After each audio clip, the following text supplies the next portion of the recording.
नमस्कार दोस्तों, स्वागत है आपका हमारे YouTube चैनल जीके ट्रैकर पे। देखिए फ्रेंड, आज के वीडियो में हम बात करेंगे जो हमारी एक सीरीज है Uttarakhand GK MCQ book wise series. जैसा आप जानते हैं, इस सीरीज में हमारी बलोदी जी की पुस्तक हम कवर कर रहे हैं एमसीक्यू के फॉर्मेट में। और अभी वर्तमान में इसके अंदर हमारी डिस्ट्रिक्ट सीरीज यहाँ पर चल रही थी, जिसमें हमने जनपदवार एमसीक्यूज को देखा। लास्ट वीडियो में हमने रुद्रप्रयाग जिले की शुरुआत करी थी। आज आपका रुद्रप्रयाग जिला भी समाप्त हो जाएगा और इस प्रकार आपकी जो पूरी जनपदों के एमसीक्यूज हैं उनका हम एक क्विक रिवीजन यहां पर कर जाएंगे। टोटल 13 जनपद हमारे इस वीडियो के बाद हम कंप्लीट कर जाएंगे। जो हमारा 9वां अध्याय हम कवर कर रहे थे बलोदी जी की पुस्तक से उत्तराखंड के प्रमुख नगर, उसका पूरा हमने डिस्ट्रिक्ट सीरीज के रूप में उसको पूरा कवर किया और इस चैप्टर को आज समाप्त करेंगे। और अगली क्लास से जो अगले अध्याय हैं, जिसमें हम उत्तराखंड में यातायात के बारे में उनसे जुड़े हुए सवालों को एमसीक्यू के रूप में देखेंगे। यहाँ के घरों के बारे में, ग्रामीण घरों के बारे में, गृह निर्माण की शैलियों के बारे में आने वाली क्लासों में जानेंगे। अगर आपने इस सीरीज की पिछली क्लासेस को नहीं देखा है तो आप उनको प्लेलिस्ट में जाकर देख सकते हैं। तो चलिए दोस्तों, आज की क्लास को शुरू करते हैं।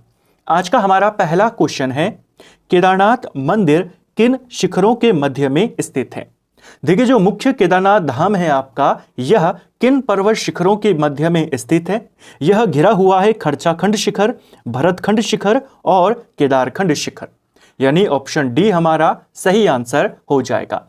सवाल ऐसा भी बन सकता है कि इनमें से कौन सा शिखर केदारनाथ मंदिर के नजदीक नहीं है, तो भी आपने ध्यान रखना है इन शिखरों के नाम।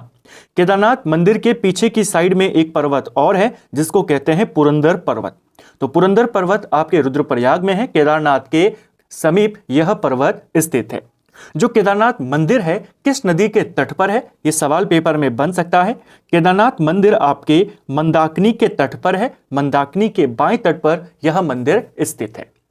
केदारनाथ धाम को लेकर एक क्वेश्चन हमने कुछ दिन पहले भी देखा था कि केदारनाथ धाम को किस नाम से जाना जाता था प्राचीन ग्रंथों में। तो प्राचीन ग्रंथों में केदारनाथ के लिए भृंगतुंग कहा गया है। ठीक है, इसको आपने ध्यान रखना है।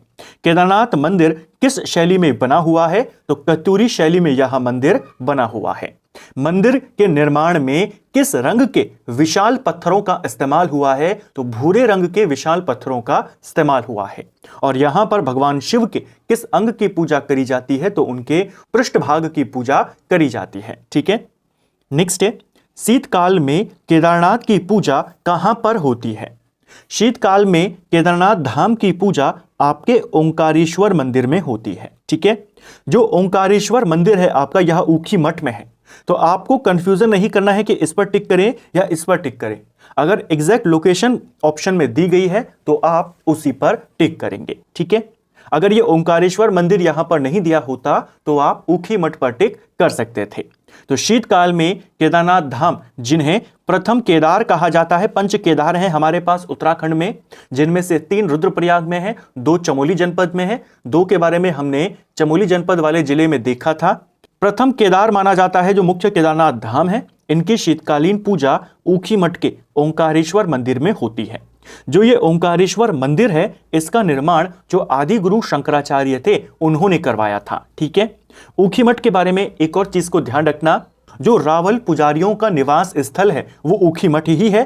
केदारनाथ मंदिर समिति का मुख्यालय भी आपका ऊखी मठ है। ठीक है, नेक्स्ट है, केदारनाथ धाम में कपाट बंद होने के दिन कौन सा उत्सव मनाया जाता है?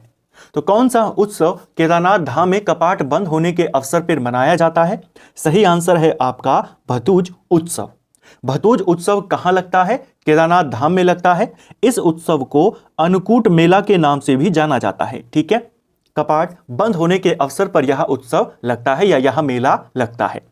कड़ाही उत्सव की बात करें तो यह आपके जब बद्रीनाथ धाम के कपाट बंद होते हैं वहां पर लगता है। ठीक है, कलई उत्सव की बात करें तो यह कुमाऊं में फसल जब कटती है उस समय लगता है। ठीक है, भिरौली उत्सव की बात करें तो यह संतान कल्याण के लिए मनाया जाता है। ये कुछ इंपॉर्टेंट आपके मेले और उत्सव जो किस वजह से लगते हैं पूछ लिए जाते हैं।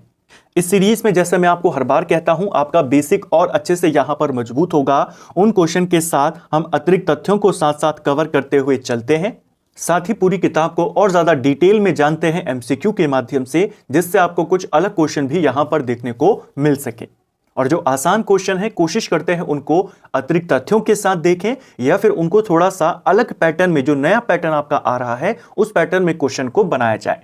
अतिरिक्त तथ्यों के साथ भी देखते हैं, जिससे आपका जो कॉन्सेप्ट है वो और अच्छे से क्लियर हो जाता है। नेक्स्ट है, लाल पानी वाला रुधिर कुंड कहां पर स्थित है? देखिए, लाल पानी वाला जो एक कुंड है आपका रुधिर कुंड, यह आपके केदारनाथ धाम में ही स्थित है। ऑप्शन बी हमारा सही आंसर होगा।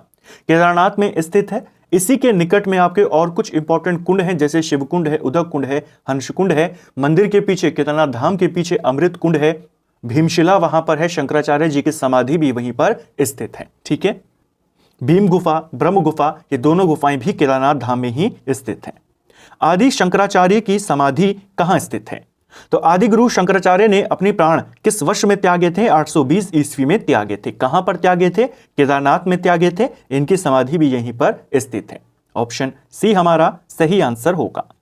द्वितीय केदार मदमहेश्वर नाथ किस पर्वत शिखर पर स्थित है? देखिए, जैसे मैंने आपको कहा था कि पंच केदार हैं हमारे उत्तराखंड में, जिसमें प्रथम केदार है केदारनाथ धाम, दूसरे केदार मदमहेश्वर नाथ को माना जाता है, तृतीय केदार तुंगनाथ को माना जाता है, चतुर्थ केदार रुद्रनाथ को और पंचम केदार कल्पेश्वर नाथ या कल्पनाथ को माना जाता है। आपको क्रम भी याद करना है। जो द्वितीय केदार है मदमहेश्वर, इनका जो मंदिर है आपका, यह चौखंबा शिखर पर स्थित है। ऑप्शन सी हमारा सही आंसर होगा। तो यह मंदिर है आपका मदमहेश्वर नाथ, जिन्हें द्वितीय केदार के नाम से जाना जाता है। यह मंदिर आपके पांडव शैली में बना हुआ है। ठीक है, यहां पर भगवान शिव के मध्य भाग की, यानी उनके नाभि की पूजा यहां पर करी जाती है। मदमहेश्वर के कपाट भी शीतकाल में बंद होते हैं और इनकी शीतकालीन पूजा भी ऊखीमठ के ओंकारेश्वर मंदिर में की जाती है। ठीक है, नेक्स्ट है, मदमहेश्वर नाथ मंदिर के निकट कौन सा बुग्याल है? सही आंसर होगा आपका कसनी खर्क बुग्याल। ऑप्शन बी हमारा सही उत्तर होगा।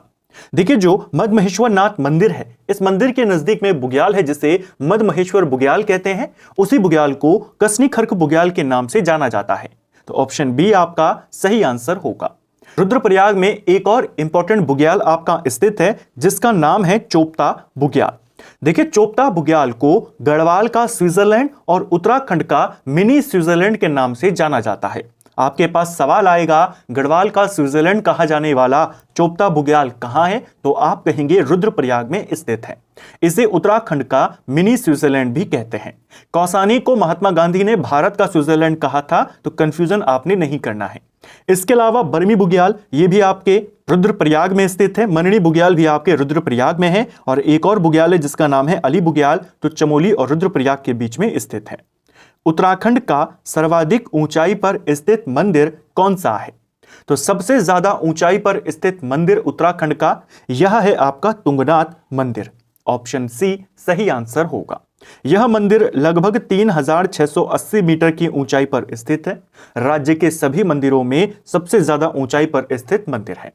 तुंगनाथ मंदिर को तृतीय केदार यहां पर कहा जाता है। ठीक है, पहले केदार मुख्य केदारनाथ धाम, दूसरे मदमहेश्वर और तीसरे तुंगनाथ। जो आपके तुंगनाथ मंदिर है, यह मंदिर आपके चंद्रशिला पर्वत पर स्थित है। ठीक है, जैसे मदमहेश्वर चौखंबा शिखर पर था, यह मंदिर आपके चंद्रशिला पर्वत शिखर पर स्थित है। ठीक है, तुंगनाथ मंदिर में भगवान शिव के भुजाओं की पूजा करी जाती है।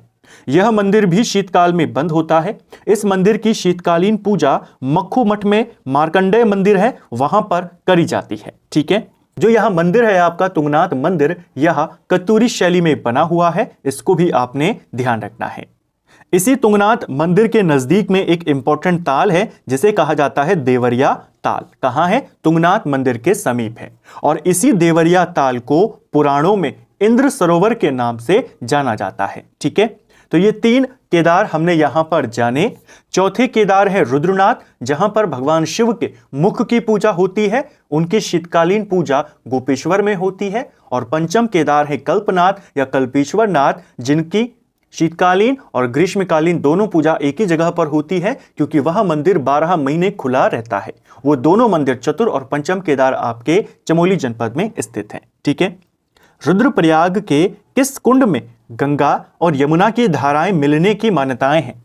तो किस कुंड के बारे में ऐसी मान्यता है कि उसमें गंगा और यमुना दोनों की धाराएं आकर मिली हुई हैं? यह माना जाता है मणिकर्णिका कुंड के बारे में। ऑप्शन सी हमारा सही आंसर होगा। यह मणिकर्णिका कुंड आपके रुद्रप्रयाग के गुप्त काशी में स्थित है। ठीक है, इसके अलावा कुछ और इंपॉर्टेंट कुंड हैं गर्म पानी के जो रुद्रप्रयाग में है, जैसे गौरी कुंड है, ये भी गर्म पानी का कुंड है। भोरी अमोला कुंड पेपर में आता है, ये भी गर्म पानी का कुंड है और रुद्रप्रयाग में स्थित है। ठीक है, नंदी कुंड की बात करें तो ये भी रुद्रप्रयाग में है, लेकिन ये ठंडे पानी का कुंड है। ठीक है, इसके अलावा पार्वती कुंड है, हंस कुंड है, रेतस कुंड है, सब आपके रुद्रप्रयाग में स्थित है। प्राचीन अर्धनारीश्वर मंदिर और विश्वनाथ मंदिर कहां स्थित है? देखिए, उत्तराखंड के अंदर दो विश्वनाथ मंदिर हैं। एक आपके उत्तरकाशी में है जिसका जीर्णोद्धार रानी खनेती ने करवाया था। एक मंदिर आपके गुप्त काशी में है, रुद्रप्रयाग में। तो प्राचीन अर्धनारीश्वर और विश्वनाथ मंदिर आपके कहां हो जाएंगे? गुप्त काशी रुद्रप्रयाग में हो जाएंगे। ठीक है, जो यह विश्वनाथ मंदिर है यह नागर शैली में बना हुआ है और जो यह अर्धनारीश्वर मंदिर है यह आपके कत्यूरी शैली में बना हुआ है। ठीक है, इसी विश्वनाथ मंदिर के सामने स्थित है आपका मणिकर्णिका कुंड। ठीक है, नेक्स्ट है भगवान शिव और पार्वती जी की अष्टधातु की मूर्तियां किस मंदिर में स्थित हैं? तो भगवान शिव और पार्वती जी की अष्टधातु की बनी हुई मूर्तियां आपके रुद्रप्रयाग के गौरी मंदिर में यहां पर स्थित हैं। ऑप्शन बी सही आंसर होगा। रुद्रप्रयाग के गौरी कुंड में स्थित है आपका यह मंदिर। कार्तिक स्वामी मंदिर किस जनपद में स्थित है? जो कार्तिक स्वामी मंदिर है आपका यह रुद्रप्रयाग में स्थित है। ऑप्शन बी हमारा सही आंसर होगा। रुद्रप्रयाग के अंदर एक पर्वत है जिसे कहते हैं क्रांच पर्वत, कहीं पर इसे क्रांच और कहीं जगह पर क्रोंच पर्वत लिखा गया है। यह पर्वत आपके रुद्रप्रयाग में है। इसी पर्वत पर स्थित है आपका कार्तिक स्वामी मंदिर। इस मंदिर को बनाने का श्रेय किसको जाता है? हिम्मत सिंह बुटोला का नाम आपने ध्यान रखना है। ठीक है, मां हरियाली देवी मंदिर ये भी कहां है? ये भी आपके रुद्रप्रयाग में स्थित है। ठीक है, हमने कई बार इस कंफ्यूजन को क्लियर भी किया है। हरियाली मेला पूछेगा तो नैनीताल, हरियाली पूरा मेला पूछेगा तो चमोली, हरियाली देवी मेला या हरियाली देवी मंदिर पूछेगा तो रुद्रप्रयाग। किस मेले में जलते अंगारों पर नृत्य किया जाता है? यह क्वेश्चन एक प्रीवियस ईयर का क्वेश्चन है, पेपर में आ चुका है। जलते हुए अंगारों पर नृत्य करने के लिए प्रसिद्ध है आपका जाख मेला। ऑप्शन सी हमारा सही आंसर होगा। यह जाख मेले की विशेषता है कि यहां पर जलते हुए अंगारों पर डांस किया जाता है। यह मेला भी आपके गुप्त काशी रुद्रप्रयाग में लगता है। ठीक है, क्वेश्चन आ जाएगा जाख देवता का मंदिर कहां पर है? तो यह मंदिर भी आपके रुद्रप्रयाग में, जाग देवता यानी यक्ष देवता का मंदिर आपके रुद्रप्रयाग में है। ठीक है, इसके अलावा मठियाना मेला यह भी कहां लगता है? रुद्रप्रयाग में। ठीक है, नेक्स्ट है कोटेश्वर महादेव मंदिर किस नदी के तट पर बसा है? इस वाले कंफ्यूजन को भी हमने कई बार क्लियर किया है। जो कोटेश्वर महादेव मंदिर है ये रुद्रप्रयाग में है और अलकनंदा के तट पर बसा हुआ है। ठीक है, कोटेश्वर गुफा ये कहां है? कोटेश्वर गुफा भी आपके रुद्रप्रयाग में स्थित है और ऐसा माना जाता है कि इस जो ये कोटेश्वर गुफा है इसके भीतर करोड़ों शिवलिंग स्थित हैं। ठीक है, अगर कहेगा कोटेश्वर बांध कहां पर है तो कोटेश्वर बांध आपके टिहरी में है, भागीरथी नदी पर बना हुआ है। ठीक है, कालिदास की जन्म स्थली है तो महाकवि कालिदास का जन्म कहां पर हुआ था? तो हमने देखा था कल काली मठ में हुआ था। एग्जैक्ट लोकेशन अगर आपको दी होगी तो आप उसी पर टिक करेंगे। काली मठ के कविल्टा में इनका जन्म हुआ था। ऑप्शन सी हमारा सही उत्तर होगा। सवाल आता है कालिदास जी का जो जन्म स्थल है कविल्टा वो कहां पर स्थित है? तो आप कहेंगे काली मठ में। ठीक है, जो काली मठ है आपका यह सरस्वती नदी के तट पर स्थित है। नेक्स्ट है निम्न में से किस मंदिर में भगवान शिव और पार्वती जी का विवाह विष्णु भगवान की उपस्थिति में हुआ था? तो भगवान विष्णु की उपस्थिति में भगवान शिव और पार्वती जी का विवाह किस मंदिर में हुआ था? यह माना गया है त्रिजुगी नारायण मंदिर। ऑप्शन सी हमारा सही आंसर होगा। त्रिजुगी नारायण मंदिर में विष्णु भगवान की पूजा वामन अवतार के रूप में करी जाती है। यानी भगवान विष्णु के किस अवतार की पूजा इस मंदिर में होती है? तो वामन अवतार की पूजा। शिव पार्वती का विवाह स्थल इस स्थान को माना जाता है। ठीक है, यह मंदिर भी आपके कत्यूरी शैली में बना हुआ है। नेक्स्ट है उत्तराखंड का न्यूनतम जनसंख्या वाला जिला कौन सा है? तो सबसे छोटा जिला तो हमारा चंपावत है, लेकिन जनसंख्या के मामले में सबसे छोटा जिला या सबसे कम जनसंख्या वाला जो जिला है वो रुद्रप्रयाग है। ऑप्शन सी सही आंसर होगा। उत्तराखंड के 13 जनपदों में सबसे कम जनसंख्या रुद्रप्रयाग की है। अगर हम जनगणना के आंकड़ों में रुद्रप्रयाग को देखें, यहां से क्या क्या सवाल आता है, तो एक तो सबसे कम जनसंख्या वाला जनपद है। दूसरा, आप जानते हैं उत्तराखंड में सबसे ज्यादा लिंगानुपात या सबसे अच्छा लिंगानुपात कहां है? अल्मोड़ा में 1139 अल्मोड़ा का लिंगानुपात है। दूसरे नंबर पे रुद्रप्रयाग आता है जिसका लिंगानुपात 1114 है। ठीक है, सबसे ज्यादा पुरुष साक्षरता वाला जनपद भी रुद्रप्रयाग है और सबसे ज्यादा अनुसूचित जनजाति साक्षरता वाला जनपद भी आपका रुद्रप्रयाग है। ठीक है, किस जनपद में समतल भूमि का अभाव है? अगर ऐसा सवाल आएगा तो आप रुद्रप्रयाग को टिक करेंगे। किस जनपद में सबसे कम कृषि योग्य भूमि है? तो भी आप रुद्रप्रयाग को टिक करेंगे। और सबसे कम उद्योग वाला जनपद कौन सा है? तो भी आप रुद्रप्रयाग को टिक करेंगे। रुद्रप्रयाग के मालकोटी गांव में चंद्रकुंवर बर्थवाल का जन्म कब हुआ था? तो चंद्रकुंवर बर्थवाल का जन्म यह आपके रुद्रप्रयाग में हुआ था। रुद्रप्रयाग के मलकोटी गांव में 1919 में इनका जन्म हुआ था और 1947 में इनका निधन हो जाता है। ठीक है, तो मात्र 28 वर्ष की आयु में इनकी मृत्यु हो जाती है। इनका वास्तविक नाम क्या था? चंद्रकुंवर बर्थवाल का जो वास्तविक नाम था वो कुंवर सिंह बर्थवाल था। ठीक है, इनका एक कविता संग्रह है जिसका नाम है हिमवंत। तो हिमवंत कविता संग्रह किसका है? इन्हीं का है। 1945 में ये आया था। क्वेश्चन आता है, उत्तराखंड के किस व्यक्ति को हिंदी साहित्य में निराला के समकक्ष माना गया है या निराला से उनकी तुलना होती है? तो इन्हीं की तुलना सूर्यकांत त्रिपाठी निराला से होती है। ठीक है, इनको निराला और जो इंग्लिश के एक बहुत ही फेमस कवि हैं जॉन कीट्स, उनके समान माना गया है, उनके साथ इनकी तुलना होती है। जो फेमस गीत है काफल पाको, उसके रचयिता भी चंद्रकुंवर बर्थवाल हैं। इन्हें हिंदी का कालिदास भी कहते हैं और गढ़वाल का जॉन कीट्स भी इनको कहा जाता है। ठीक है, ये कुछ इंपॉर्टेंट क्वेश्चन जो इनके साथ जुड़े हैं। हरिदत्त भट्ट शैलेश की किस रचना को बीबीसी में प्रकाशित किया गया था? देखिए, हरिदत्त भट्ट शैलेश की बात करते हैं, इनका संबंध भी रुद्रप्रयाग से है। रुद्रप्रयाग के भटवाड़ा गांव में इनका जन्म हुआ था 1926 में। इनको लेकर एक सवाल आता है कि इनमें से कौन से व्यक्ति राजीव गांधी, संजय गांधी के हाउस मास्टर रहे थे, होम टीचर उनके रहे थे? तो वो थे हरिदत्त भट्ट शैलेश। ठीक है, कई सारी इनकी प्रमुख रचनाएं हैं जिसमें आगे और आगे है, शिखर और शिखर है, स्नो एंड स्नो है, घाट घाट का पानी है, मेरी सतरंगी 100 कहानियां हैं, नौबत है। ये सारी रचनाएं इन्हीं की हैं। इन्हीं में से इनकी एक इंपॉर्टेंट रचना है, अंग्रेजी की कहानी है स्नो एंड स्नो, जिसे बीबीसी में भी प्रकाशित किया गया था। ऑप्शन सी हमारा सही आंसर होगा। इनको लेकर एक और इंपॉर्टेंट क्वेश्चन है, उसको यहीं पर नोट कर लेना। उत्तराखंड में साहित्य दिवस कब मनाते हैं? तो राज्य का साहित्य दिवस ये मनाया जाता है हर साल 19 सितंबर को।